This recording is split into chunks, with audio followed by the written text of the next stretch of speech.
if you please, Mr. Scrooge. The bookkeeping staff would like to have an extra shovel full of coal for the fire. We're such a frozen. How would the bookkeepers like to be suddenly Unemployed! This is my island in December. Hello everybody, welcome back to Screenstars. I'm here today to bring you my review for the 1992 Muppet Christmas film, The Muppet Christmas Carol.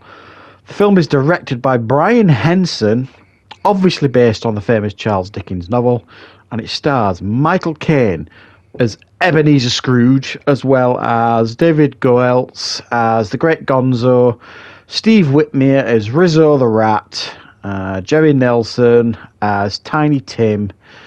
You've got Frank Oz as Miss Piggy. You've got all the usual voices back with Kermit the Frog and all your favourite Muppets, so on and so forth. Right.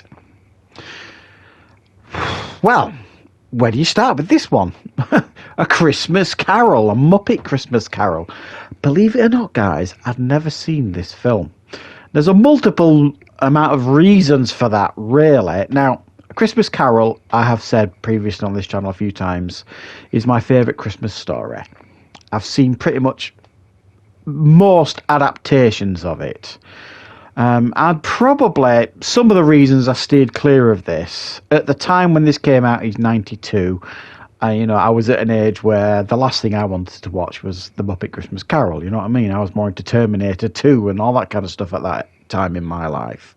So it's a film that passed me by when it first came out, and it's a film that I've generally avoided since, because number one, it kind of feels like a kid's film. Number two, it's a musical for the most part. And number three, I was never that into the Muppets as a kid. I used to watch them and I used to find them amusing. I like Animal, he's my favourite really, and a few of the others.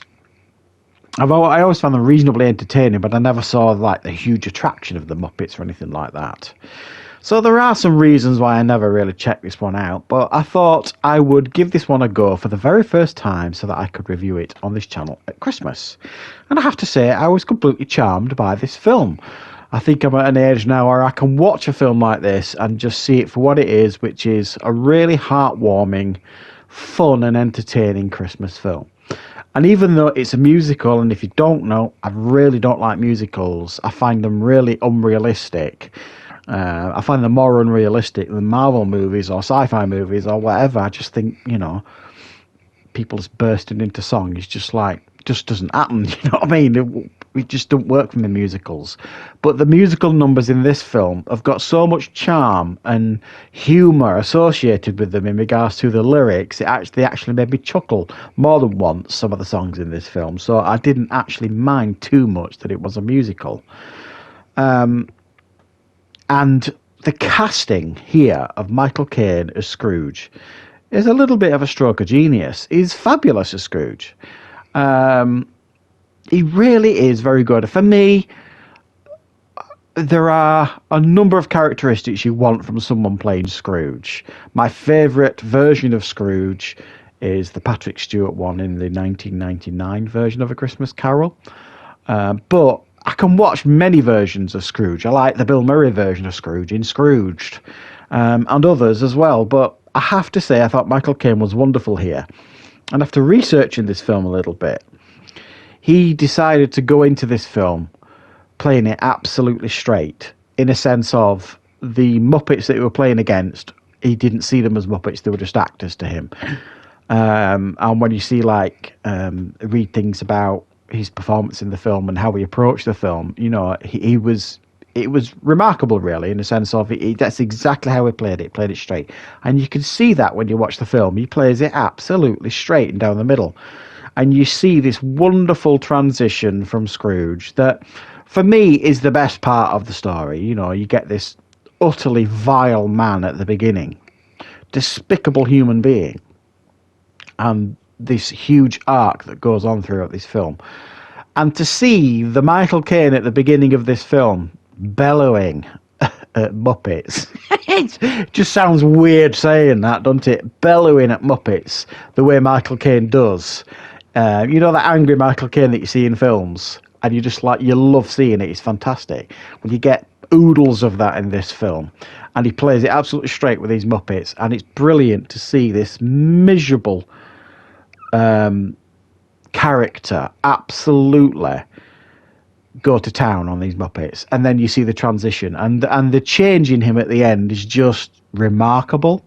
This absolute shift from what you see at the beginning to the end. It's a joy to behold. I'm not sure about his singing at the end, because he does join in a musical number at the end of the film, but it's certainly fun and it's certainly entertaining, and I did have a ball with this. And it's quite a high budgeted thing, in the sense of the effects are pretty good. It's well written. It follows the story, I think, of A Christmas Carol very, very closely. It doesn't make any major changes. The only real changes really that it does make is Jacob Marley at the beginning of the film. It's not just Jacob Marley, it's Jacob and Robert Marley, because they use them two grumpy guys, sit up in the stands at the Muppet Show and grumpy and shout and get grumpy with everything. So they're like his two ex-business partners. And there's a couple of other little minor changes here and there, but for the most part, if you like the traditional Christmas Carol story and it for not to be messed about with too much. I mean, sometimes some versions of A Christmas Carol I've seen messed about with too much. Sometimes it works, like Scrooged. Other times, not so much. There are versions of A Christmas Carol where they fiddle around with it so much that it kind of becomes something else. And this isn't certainly that. It follows the story of the familiar Christmas Carol very, very closely for the most part. But it's joyous, it's fun, it's suitable for the whole family at Christmas. And I have to say, I was really quite entertained watching this one, and I'm glad I checked it out. It put me right in the Christmas spirit. So yeah, if you haven't checked out A Muppet Christmas Carol, but you do like Christmas films and you like A Christmas Carol stories, then give it a go, especially crack it out with the kids. And I'm sure you will have a fun time. So thanks for watching, everybody. I hope you enjoyed this review. I'll be back with more reviews and content on the channel very, very soon.